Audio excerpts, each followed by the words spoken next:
Hello everyone, this is Mishkat from the Communication of Success, helping you achieve your success in the workplace arena. So you searched for a job, you wrote your cover letter, and now we should look into your resume. So let's do that. I'm sharing with you today my 4x4 formula for successful resume. So what does that mean?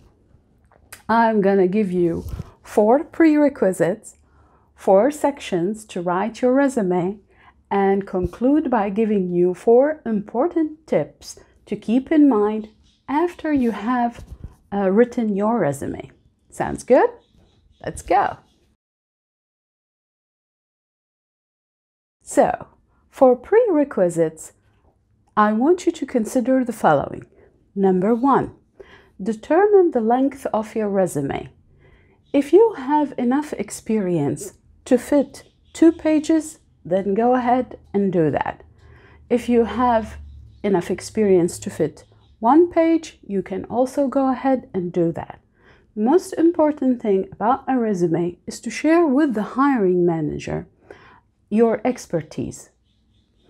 Number 2, I want you to choose a simple and clean layout to use as the template for your resume. If you make the layout complicated, unusual, then you are giving the hiring manager a hard time to find your expertise or to relate to your work experience. And we want to make that part as easy, as smooth as possible. Number 3, select an easy to read font.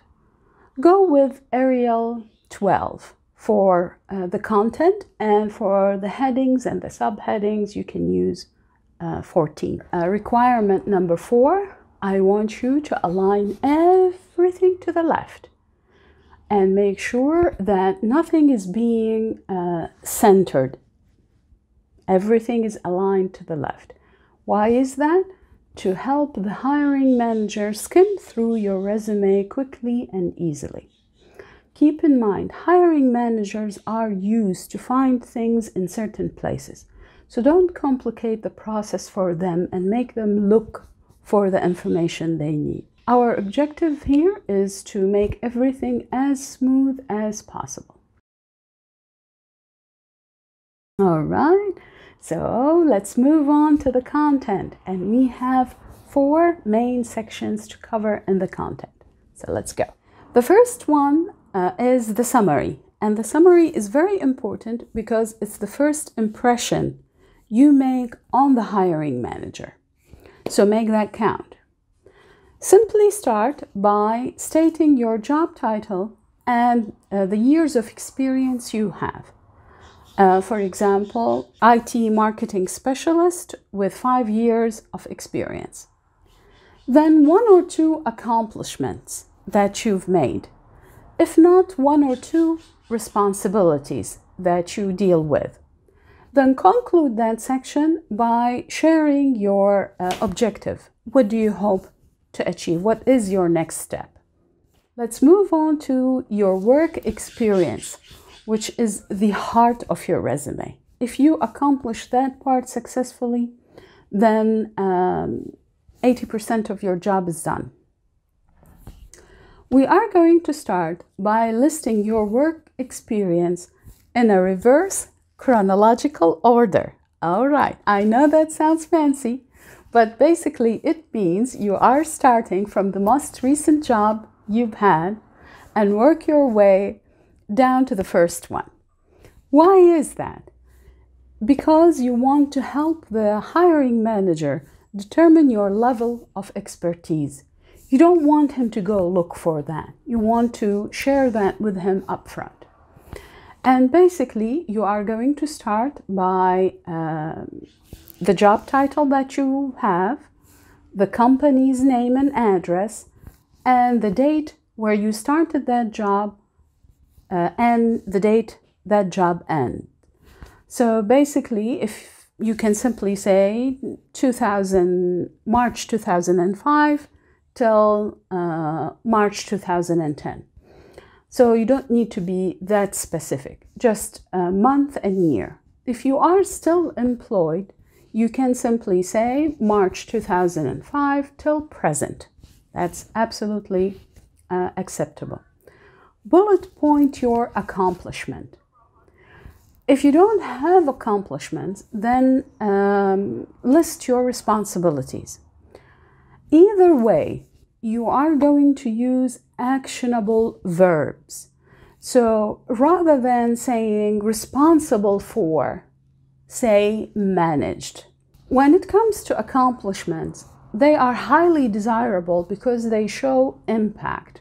For example, increased sales by 70% through cold calls versus made maybe 100 cold calls per day. So to show the difference. Now we are moving to your education. And yes, that's right. We started with your work experience, then your education. Except if you are a student, newly graduate student, then you are going to list your education first. Or if you are a scholar looking for a job in a university, then you are going to list your job first, after the summary immediately. Either way, we start by the degree you have, BA in Business Administration, followed by the university you graduated from, followed by the year of graduation. Some people would like to include the GPA, that's totally optional. Some people would like to include the dissertation or theses they worked on. That's absolutely up to you as well. The last section, which is your skills. And skills are divided into two parts. We have technical or hard skills. We have softs, which they are more or less your personality traits. For technical skills, include the level of proficiency you have in these skills. So for example, if you speak 1 or 2 languages. My recommendation here, not to embellish. If you are a beginner, say you are a beginner. You don't want to be hired and then have the hiring manager, depend on you to do something which you cannot do. So be truthful. That's my recommendation.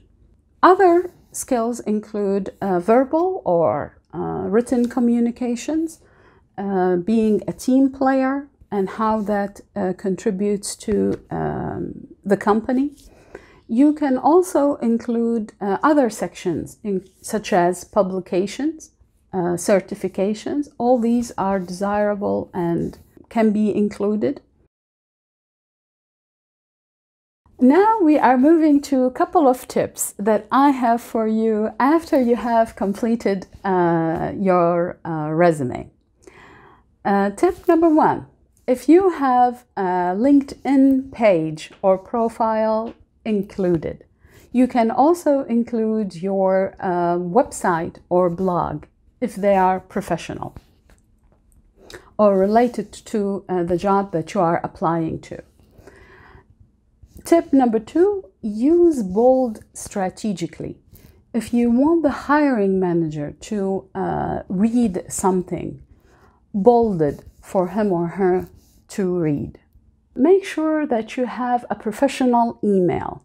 If you don't belong to a company, not yet, or if you left your job, that is absolutely fine. You can simply have your first name dot last name @gmail.com. Please don't include the phrase, references will be provided upon request, or references are available upon request. References don't belong on your resume. They are not part of your work history or your education. You can definitely create a separate sheet for references and include it in the application, but don't include it as part of your resume. Technically, that's not what a resume is for.